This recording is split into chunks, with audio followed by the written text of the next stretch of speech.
With karate, I'll kick your ass. Here to right over there.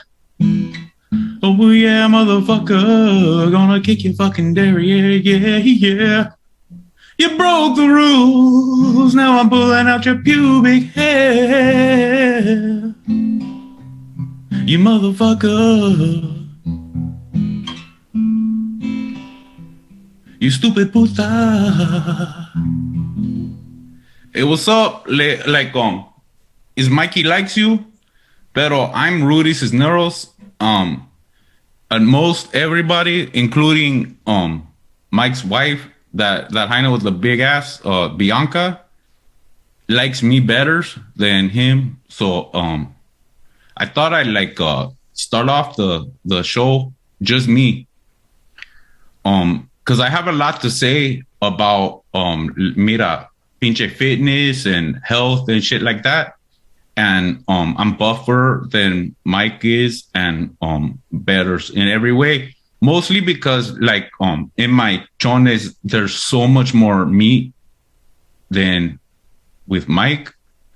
My pito is big, and his is very minuscule. I learned that word from GED. It means real little. Impossible Burger, the burger with no meat. He has impossible dick. It has no meat. That's how. So I just wanted to point that out before that vato gets here. I also wanted to introduce you to my co-host real quick. This is Bongbot. It's my robot Bong.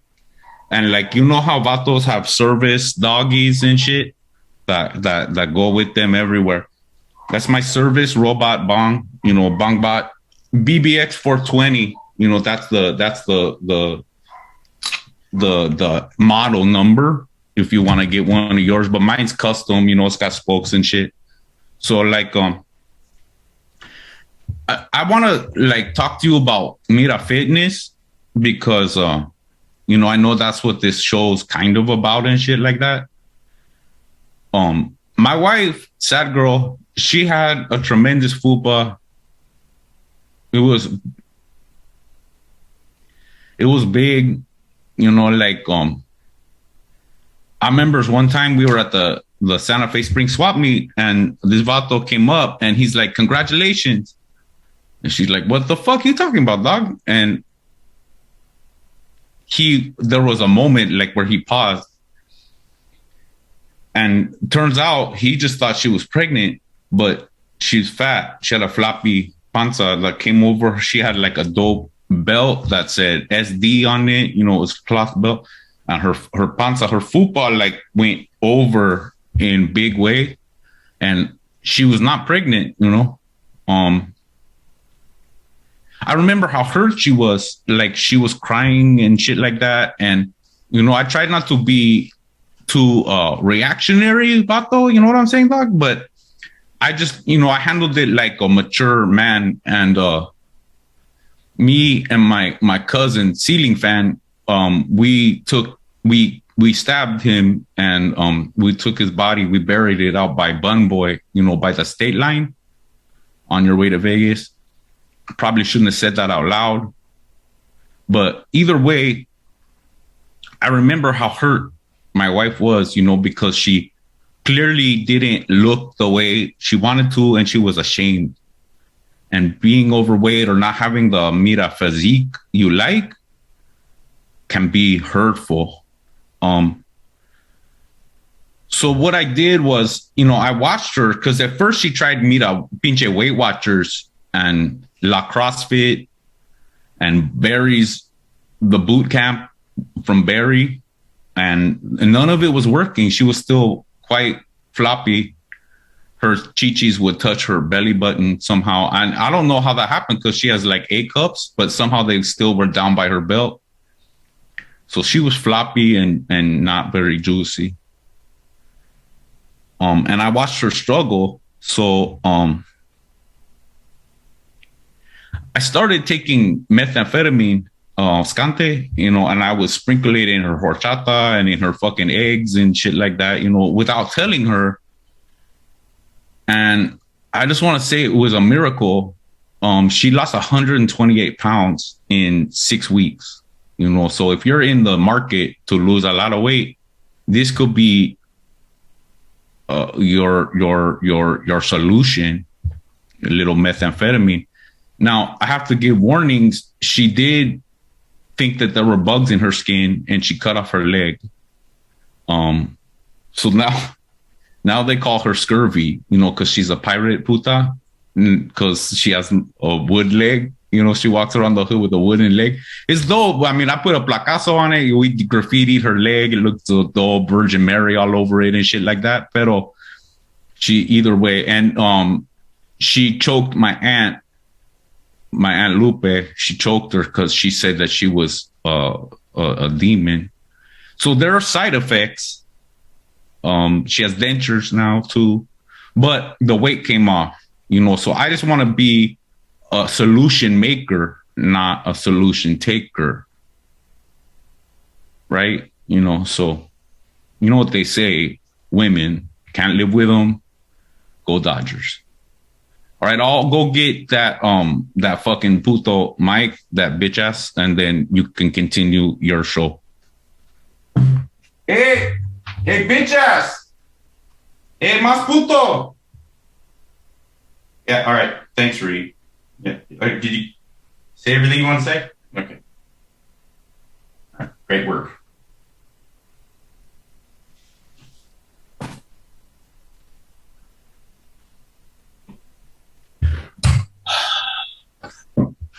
Sorry about that, I guess. I mean, maybe you enjoyed that.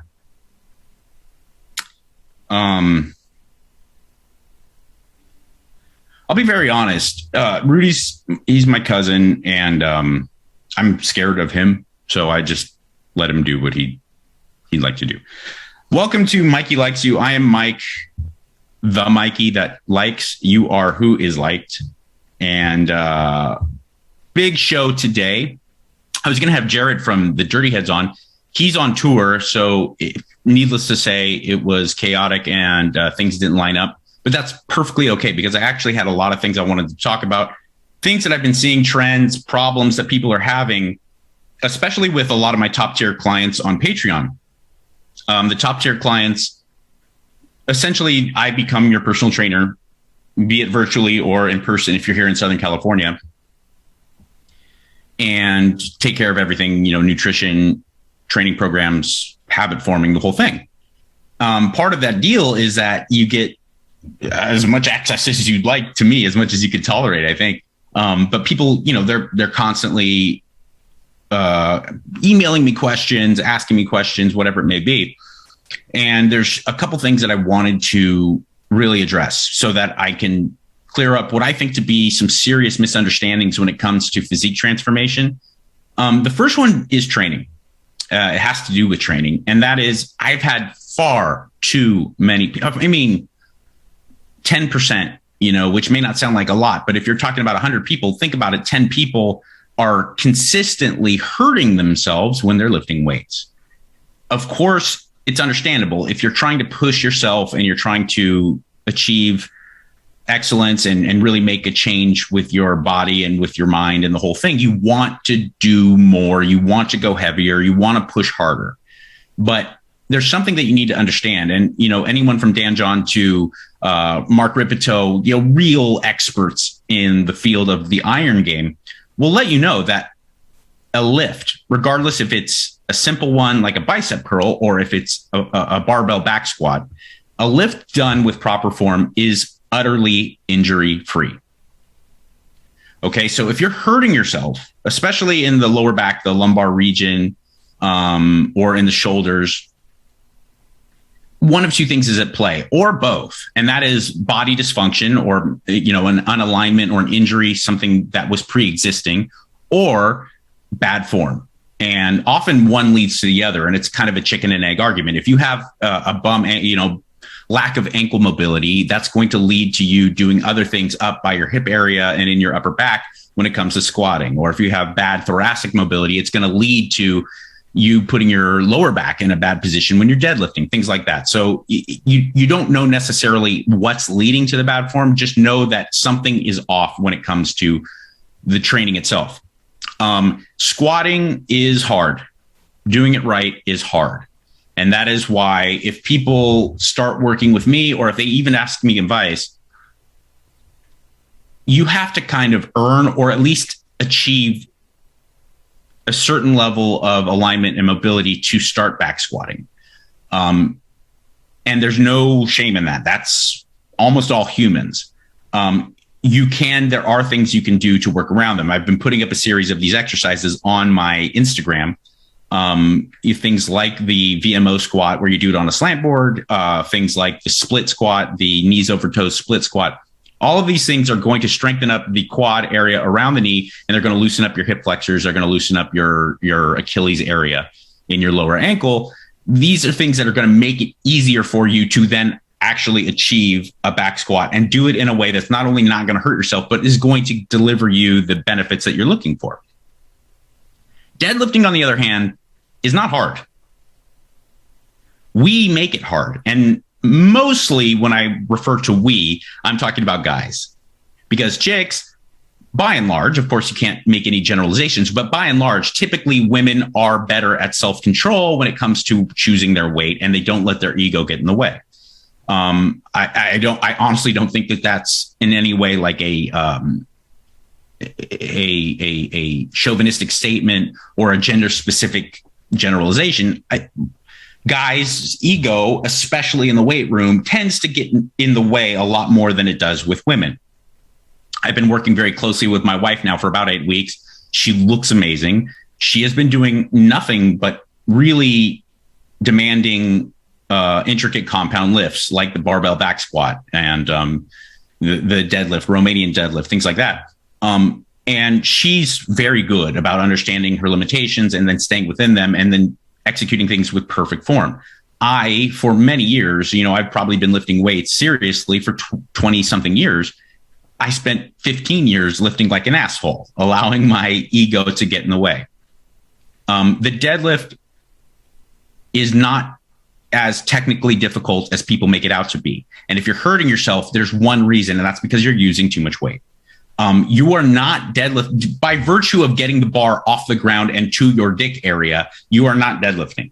Deadlifting means maintaining perfect form and keeping your back at a consistent angle once you pull it off the ground.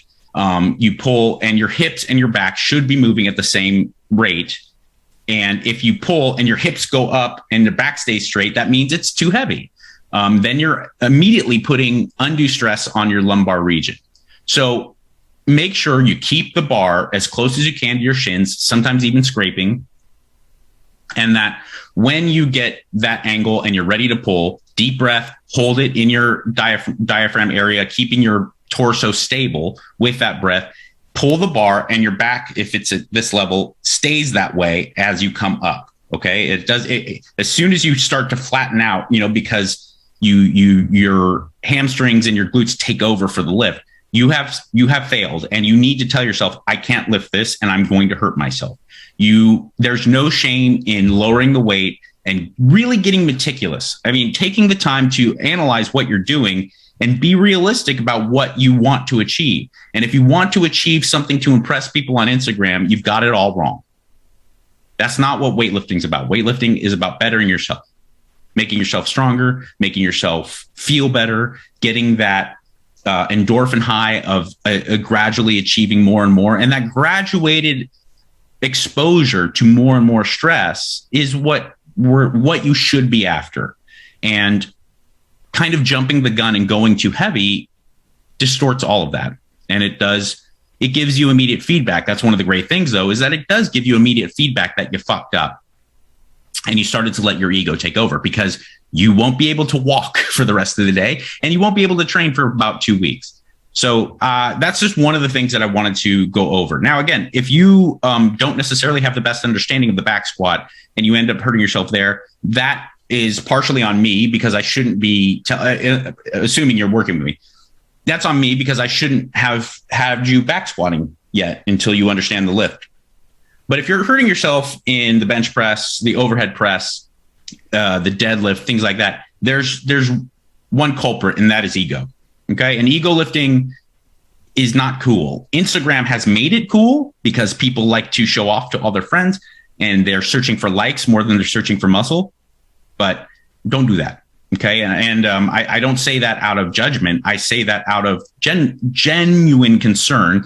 And as someone who has been down that road, I've been that guy. Even before Instagram, I wanted people at the gym to go, whoa, look at that guy, 5 fucking plates on the deadlift. And, and next thing you know, I can't train jujitsu. I can't do anything. I go into Loveline. I'd be like all sitting all awkwardly.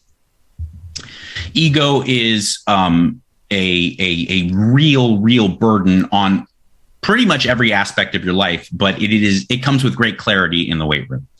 All right, let's move on to something that I found very, very interesting. And, I'm always fishing. It's confirmation bias. Sue me.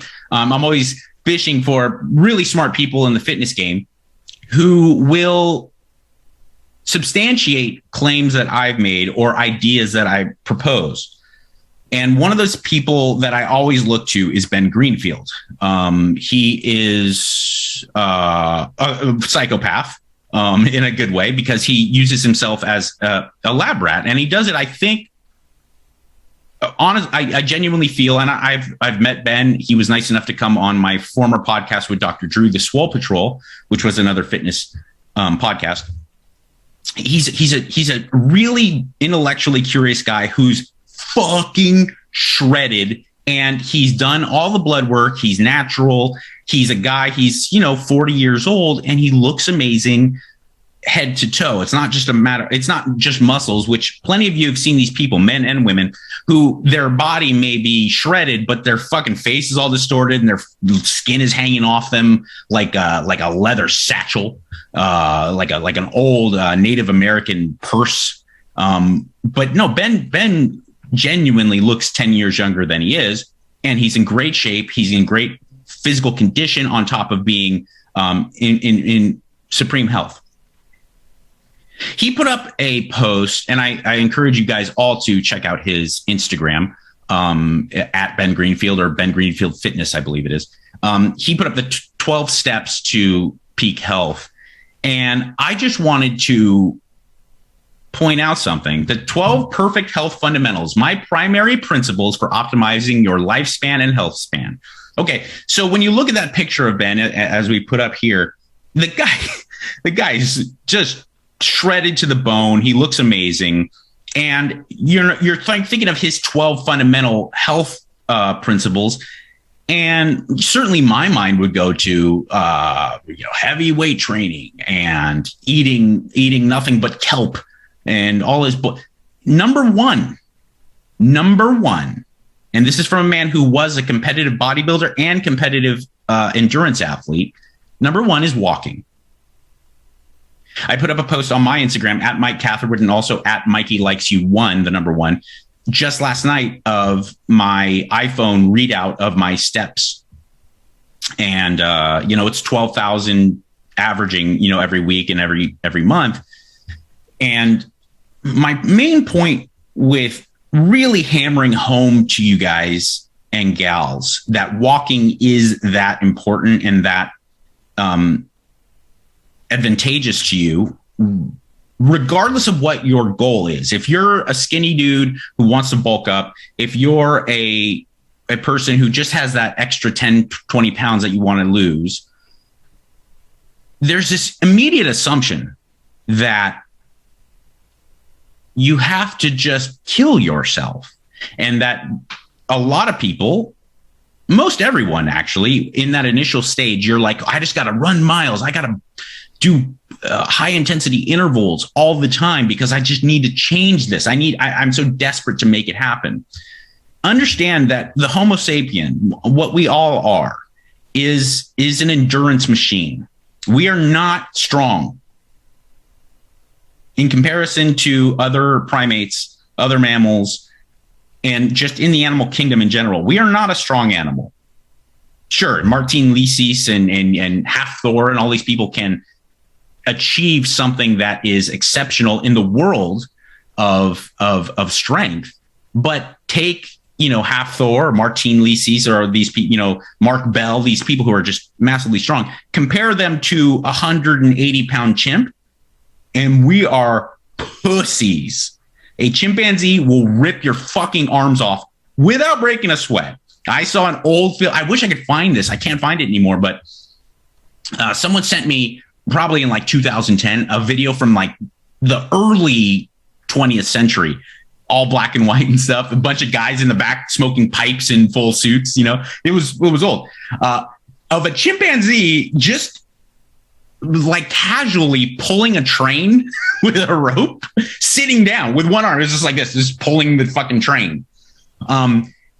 We are not fast in comparison to other animals, if you were to really rank us in the animal kingdom. But what we can do, and what has been one of our biggest saving graces, and what makes us really the king of all animals, it's two things: our brain and our insane ability. Even you who's out of shape, if you consider yourself someone who's not fit, our ability to go all day at a low rate is quite extraordinary. And that's our DNA. That's what the type of animal we are. And if you analyze the progression of human beings in the modern era, I'm not talking, don't go back thousands of years. I'm talking about like your grandparents and your great grandparents in comparison to today. There's never been stronger, faster, more powerful people than there are today. LeBron James, there's never been LeBron James in any era. There's never been the NFL wide receivers and fucking linebacker guys, 260 pounds that run 4.6 40s. When you look at the elite of the elite, what happens in the Olympics every 4 years, there's never been anything like the human performance that we're seeing today.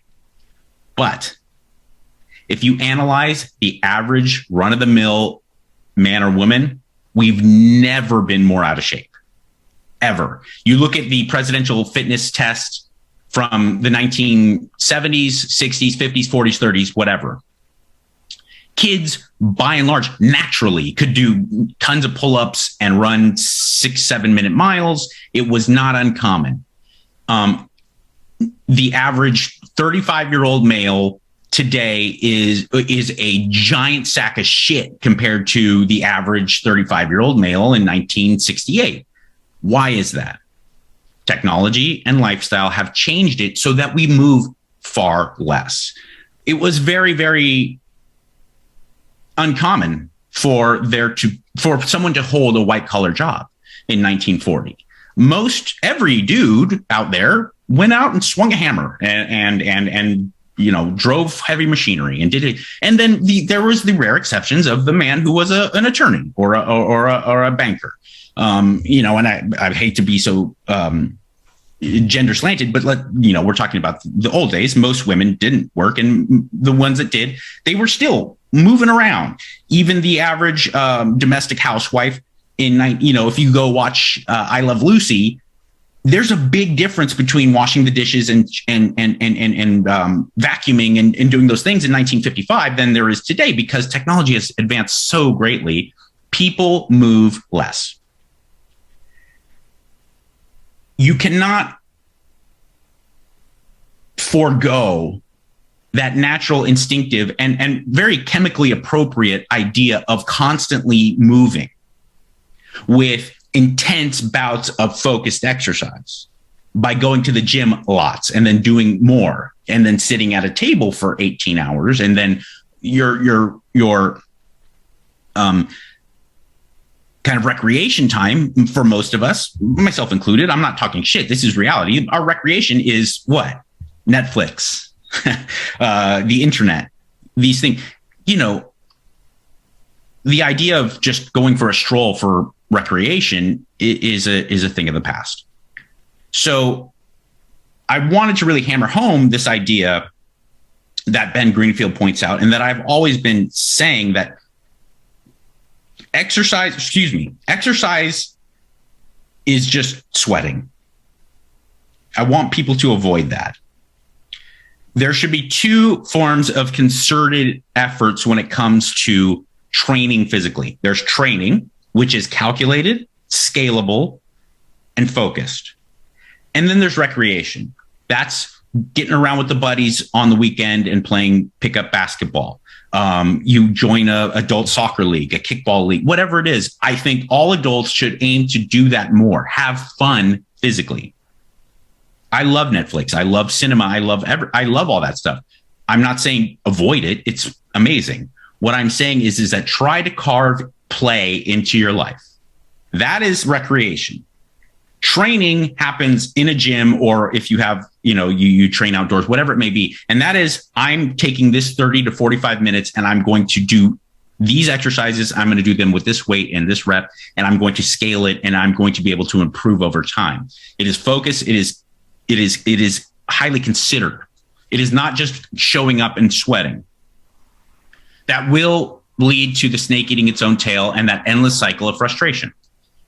3 times a week for 20 to 45 minutes has been proven to not only be okay, it's pretty optimal. So 3 times a week, I don't think it's too crazy for me to prescribe that to people. Take that half hour 3 times a week, lift weights, do it with purpose, do it to create something better. That's an hour and a half of your life every week. And really focus, write down your weights, do what you need to do. The rest of your life, when you're not sleeping, just try. Pardon me. And I understand, look, I am not someone who's tone deaf, and my eyes are not closed to the fact that many of you, not some of you, many of you have sedentary jobs. I can't sit here and expect to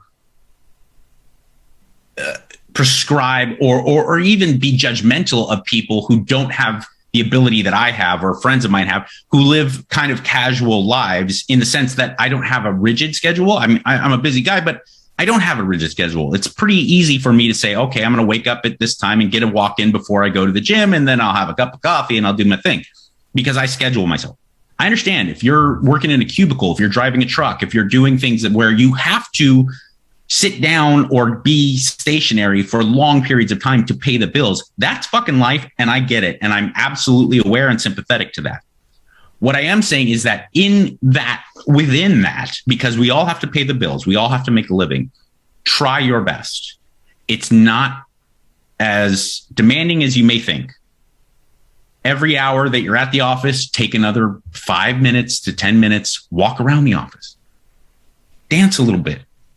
Just move your arms, shake them. Do you see the Conor McGregor walk?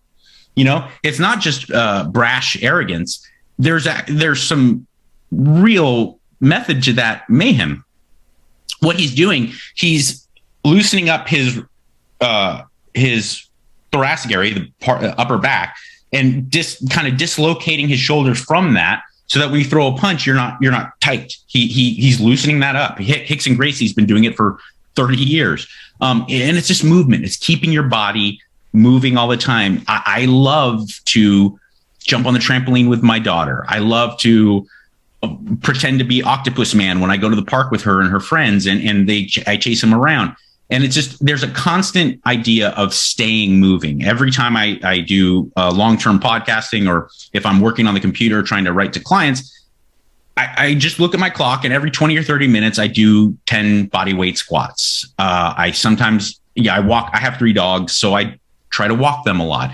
If I'm within a mile of somewhere, I won't drive. I'll walk. I'll park farther away from places.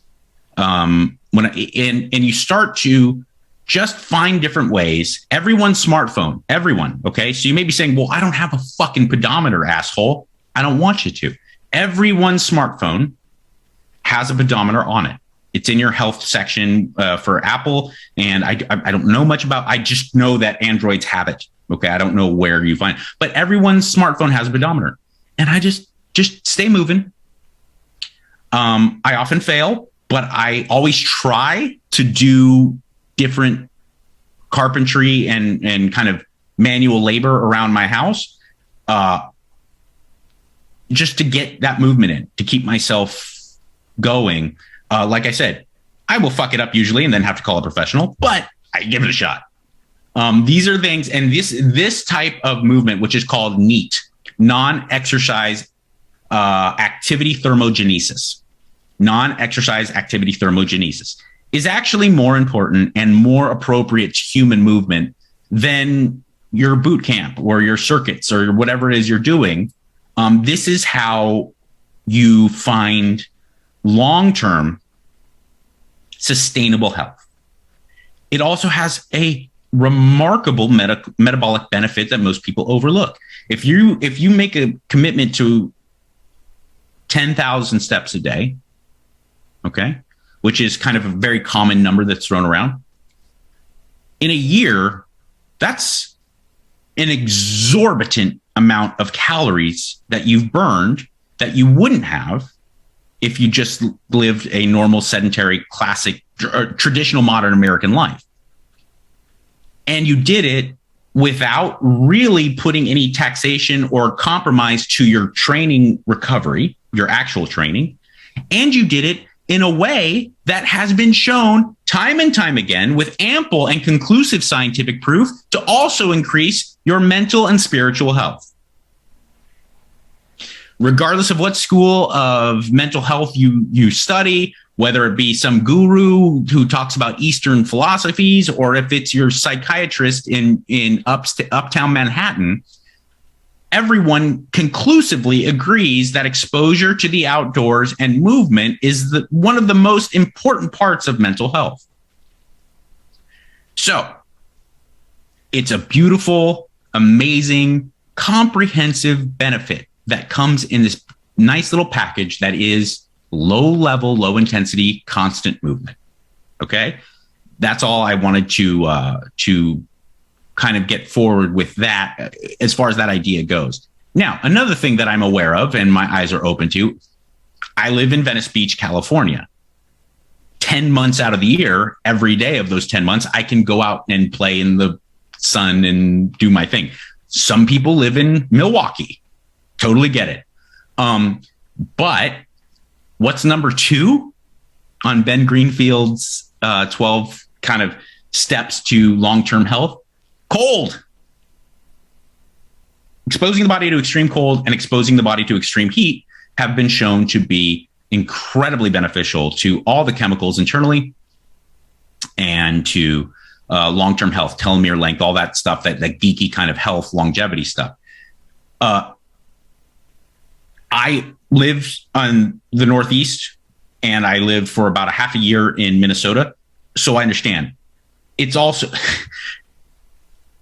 winter in Minnesota, winter in Jersey. It's not like going into a cold plunge. It's fucking debilitating. The streets are all slushy and shit. I get that. It's not pretty. I get it. But if you can kind of, I don't want to say force yourself, because then we put ourselves in this kind of negative mind frame. But if you can change your perspective on what you're doing when you go out in that cold, when you walk in the snow, you put on your snow boots and you go for a 10-minute, 15-minute walk. It's not something that you're like, oh, fuck, I have to do this. You should be happy that you get to do that. Because exposure to these extreme elements is very, very, very healthy for you. You have to be able to understand and separate different types of stress. Stress because you're worried that you might get fired. Stress because you're going through a divorce. Stress because, a loved one is ill, is damaging and oftentimes unavoidable. But that's not something you want to engage in. Stress, purposeful stress, and graduated exposure to different types of stress is actually vital for being a healthy and happy person. Things like sauna when it comes to extreme heat, or working out in the outdoors with your shirt off, exposing yourself to sun, cold plunges, or going out in the cold. These things are incredibly healthy and vital for long-term health. Avoiding stress at all costs when it comes to these types of physical stresses is a great way to be very unhealthy. And again, I want to point back to kind of generations before us. Not you don't have to go that far back, generations before us, they were forced to do this. They didn't have a choice. You didn't, because there was an Uber, and cabs oftentimes weren't the easiest things to get. And you worked most likely in a kind of manual labor situation. Gyms weren't prevalent. You know what I'm saying? So there was just a more of a need. You know, you started to see it really with my generation, because I was born in 79. So in 1984, I got a Nintendo. And if you analyze my cousin Chris, who was like, you know, a god to me, because he was like 6-7 years older than me. So he was like perfect age. He was like a big boy to me when I was 6 or 7. He was 14. His generation, you know, who was my age in 1973, they didn't have that shit. They had one, you know, those handheld football games or something. That shit sucks. And you can only play that for so long before they're like, dude, let's go out and let's go play over the line. Let's go play tag. Let's go. And kids, you know, certainly in like, think about like the 1920s and 1930s, there was the fat kid in your class, and other kids. Yeah, I'm so not trying to be denigrating here. I'm just pointing out reality. You know, even in 1988, you know, when we already had the exposure to Nintendo and Atari and computers and things like that, you could only play fucking Zelda for so long. Okay. Like I did, but after an hour or two, you're like, fuck this. I got to go move. And my Little League teams had a fat kid, or I'll say an overweight kid. The rest of the kids were normal and just had no visible, you know, we weren't jacked or anything, but we were just kids. And there was always that one kid who was overweight. Now, I hate to be so direct with that, but go now to any youth sport or any youth school and really analyze. It's kind of like there's the one in shape kid, or the couple kids who aren't struggling with childhood obesity. Certainly nutrition's a component, but realistically also movement and consistent movement is a bigger deal. Because I don't know about you guys, my grandparents ate like shit. Ate like shit and drank like fishes and smoked cigarettes all the goddamn time. So nutrition is a component, because they didn't have Nabisco and Hot Pockets and things, but they were eating nothing but fucking mashed potatoes and and tamales. You know, my grandfather on my mom's side, my Mexican side, did nothing but smoke hand-rolled cigarettes and tortillas, and fucking chorizo his whole life. He was thin and lived to be 96 and had a full fucking head of hair. He also was worked manual labor his whole life, you know, so long-winded, but there you go. And I just wanted to point out, because I think when people say, I want to change my life for the better, and I want to start with how I feel and how I look, there's this immediate idea that you got to go balls to the wall. And it's probably not something that me, who works 60 hours a week and has 3 kids, I can't do that. Yes, you can. It doesn't take this extreme commitment to movement. It just takes a commitment to movement at a lower level. Okay. Next thing I want to talk about is something that's been really eating me up inside. I'm not one of these guys, and I don't want to get into the world. And frankly, it actually disgusts me a little bit. This world of online fitness people who then become ideologues and fight with each other. This guy's whole take is bullshit. My way is the right way. I'm vegan, and look at me, and the people who are doing carnivore, they're fucking assholes. And then there's these big arguments and all that. If you want to do that and you enjoy it and you're making a great living, good. You guys go fight each other. I don't want to be a part of it. It's not who I am. It's not the type of shit I like. But what I want to do is let people understand that the internet has created this world that I think instinctively wants us to pull towards teams. We see it very clearly in the political landscape, where it's not just a matter of I have conservative ideas, you have liberal ideas, or vice versa. Now it's, if you are a MAGA person, you're not me and we're not on the same team. If you are a snowflake, fuck you. I'm going to go back and I'm going to hoard my guns and I'm going to buy more guns just to piss you off. And it's like, ooh, okay. You're kind of missing the point, people. And it's been disturbing for me because I don't think people naturally feel that way. And if we just had a conversation face to face, which is far too infrequent nowadays, you would see that actually we're all pretty similar. We're pretty goddamn similar. And we have the same concerns and ideals. It's just we have these little tributary ideas that go off in different directions. And that's awesome.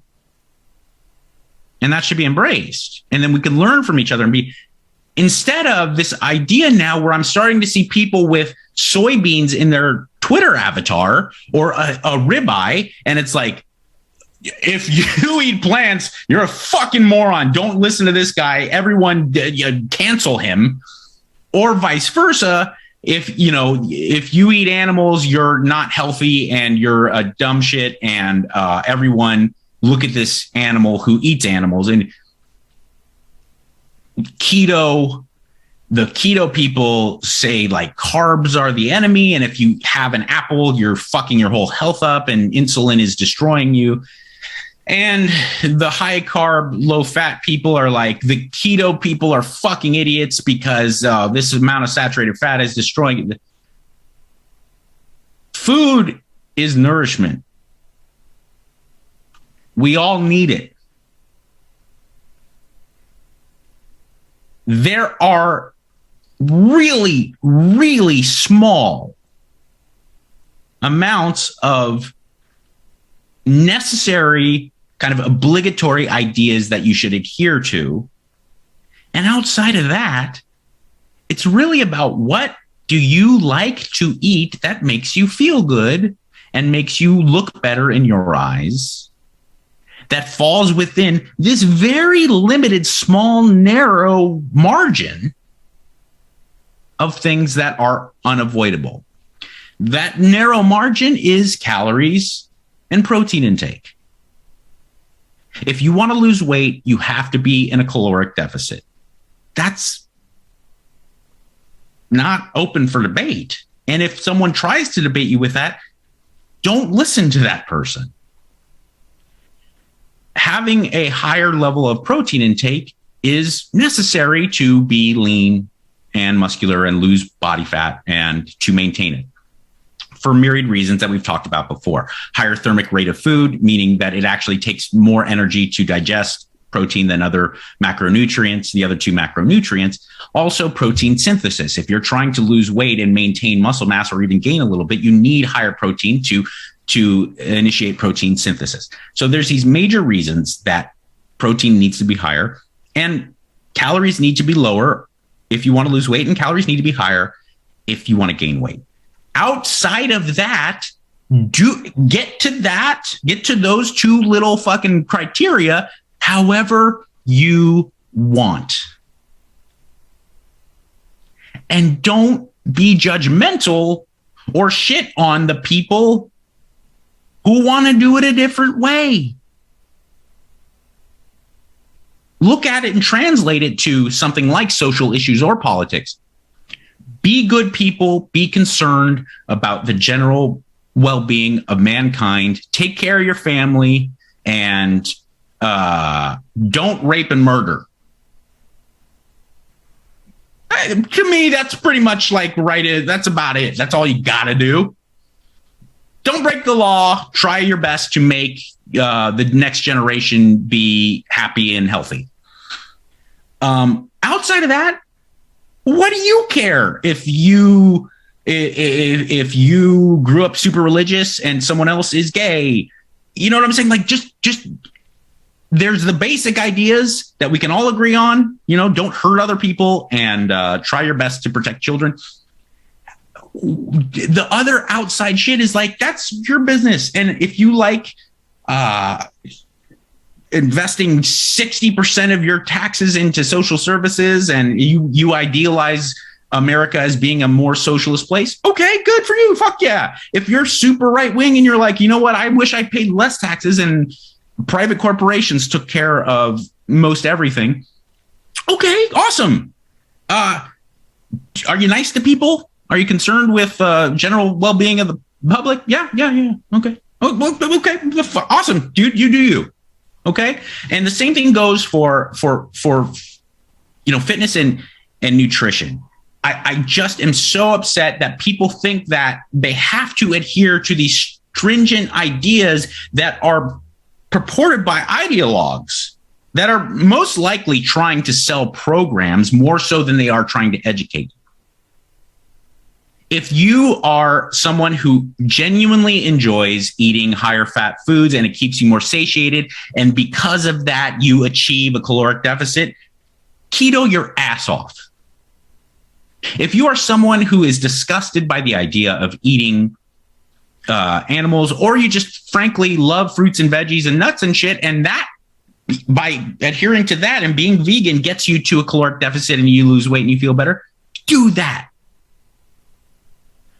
But let's not add more contention into our lives over something that genuinely not only doesn't need it, but actually it's an anathema to examine it from that perspective. It's an illusory idea. It's an abstract that you think that one way of eating is better than the other. The reality is that the amount of food you eat is grossly more important than it is what you're eating.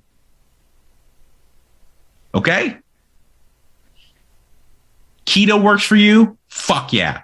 Reality is keto works for you because keto is a better way for you to be in a caloric deficit. Vegan works for you? Fuck yeah. The reality is that vegan works for you because it's better for you getting into a caloric deficit. Paleo, gluten-free, non-dairy, it doesn't matter. All that matters is that these are routes to the same endpoint. So to me, the idea of arguing over their benefit or their lack of effectiveness is not only superfluous, it's getting unhealthy and dangerous. Lane Norton, a PhD, a man who has forgotten more about nutrition than I could ever know, he put up a very interesting post I believe yesterday as I filmed this, kind of expressing the same thing. Now, this is regarding specifically keto, but that doesn't mean that it can't be applied to other things. Now, if I could post up the first clip he put, Lane's definitely known for being angry and talking shit, but you know what? He knows his stuff, okay? And he's shredded and he's healthy. The first post was essentially about carbs and high carb diets, okay? Lane Norton, PhD, he's at BioLane. I also had Lane on the Swole Patrol. He's a smart guy, and he's a nice guy. And I encourage you to listen to him. Carbs don't make you fat. How is this possible since insulin inhibits fat burning? Let me explain. Fat gain or loss is determined by fat balance. Fat balance equals fat stored minus fat burned. On a high carb, low fat diet, you burn less fat, but you also don't store as much fat. So let me break that down. So things like keto, higher fat, low carb diets, they absolutely do force you or create an environment where you burn more fat. But you do store more fat. That's science. Okay. That's not necessarily a bad thing because fat balance comes into take. So you're burning more fat, but you're also storing more fat. As long as the fat balance works out in the end, you lose fat. Let's go on to the next slide here. On a high fat, low carb diet, you burn much more fat, but you also store more fat. This is because carbs are not really stored as fat. Let me repeat. Carbs are not really stored as fat. In fact, less than 2% of the fat stored in adipose under normal dietary conditions is from carbohydrates. What is normal dietary conditions? That's caloric intake. So all these people who are telling you, well, if my insulin gets spiked, I'm screwed and I store more fat. No. If your insulin gets spiked and you're from eating lots of carbs and you believe you're storing more fat because you're eating more food. Less than 2% of carbohydrate intake is stored as adipose tissue in normal dietary conditions. If you are eating a slight caloric deficit, it doesn't matter what percentage of your macros is carbohydrates or fat, as long as that normal dietary condition of calorie restriction is there. You will lose weight. Carbs in and of themselves are not making you fat. Fat in and of itself is not making you fat. Okay? Calories are. Let me go into the final clip and then I'll summarize a little bit. Let's recap. On a high-fat, low-carb diet, you burn a lot of fat, but you also store a lot of fat. On a low-fat, high-carb diet, you burn way less fat, but you also store way less fat. What will determine the net storage of fat is energy balance. Stop obsessing over carbs. Energy balance is the key. Protein should be a little higher. Calories should be lower. If you want to lose weight, they should be higher if you want to gain weight. That's that. Size of your body. And I repeat, size of your body is totally dictated by calories. The composition of your body has a lot to do with what you're eating and, of course, training and things like that. But smaller people, getting smaller means eating less calories. Getting bigger means eating more calories. Now, what those pounds look like, again, is dictated a lot by your diet and your training. But don't get it twisted, okay?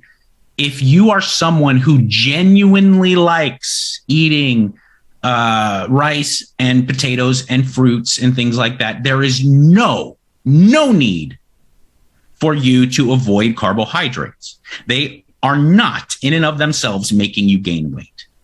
If you are someone who loves ribeye steak and salmon and butter, there is no need for you to avoid those foods. They are not in and of themselves making you fat. Eating more food is making you fat.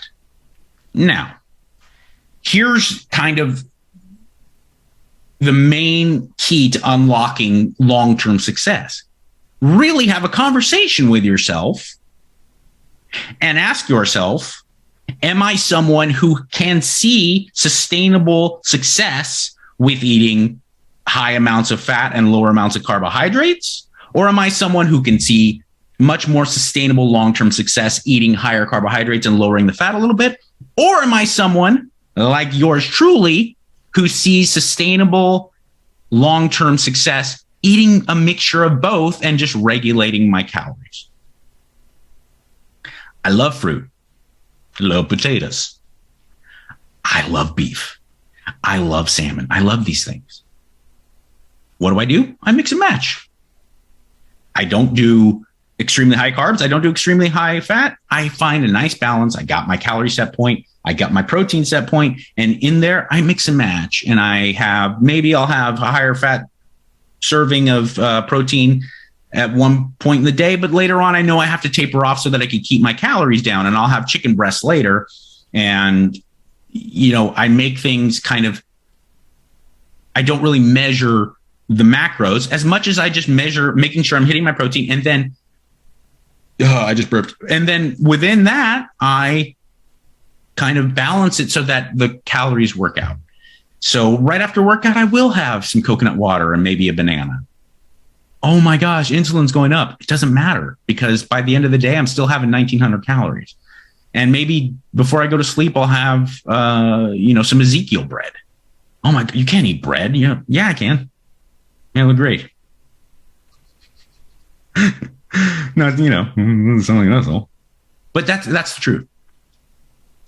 That's the reality. And if eating twice a day makes it easier for you to eat in a caloric deficit, if you're trying to lose weight, eat twice a day. If eating 7 times a day makes it easier for you to maintain that caloric set point that you've put out for yourself, eat 7 times a day.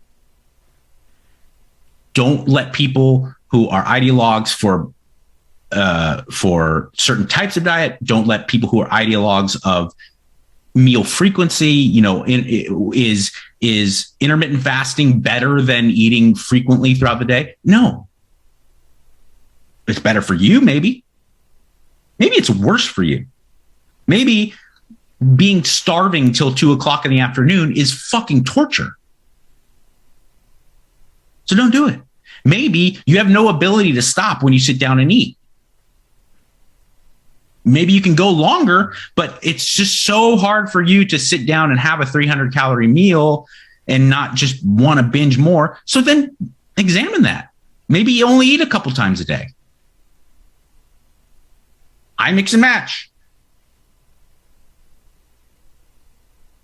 Imagine that. When I'm absolutely super duper busy and I'm traveling, going different places, and I don't necessarily have the ability to be as regimented with stuff, I'll intermittent fast. I'll eat once or twice a day. A couple super high protein meals, and that's easier for me because I don't have to worry about taking Tupperware all over the place. If it's a regular old day and I'm just wake up in the morning and I can go about things in my leisure, I'll eat 5 times a day. That seems to be about right for me, especially when I'm training, because I'll usually eat a little bit before workout, a little bit after workout. So that's 2 right there. Then having 3 other meals throughout the day, that seems to work out. I'm not adhering to any kind of rigid, intricate idea of what my diet is. My diet is what makes me feel good and what sustainably makes me get the results I want. That's it. So I love you in this crazy mixed up world that makes you think that nobody cares. You be good. Bye, people.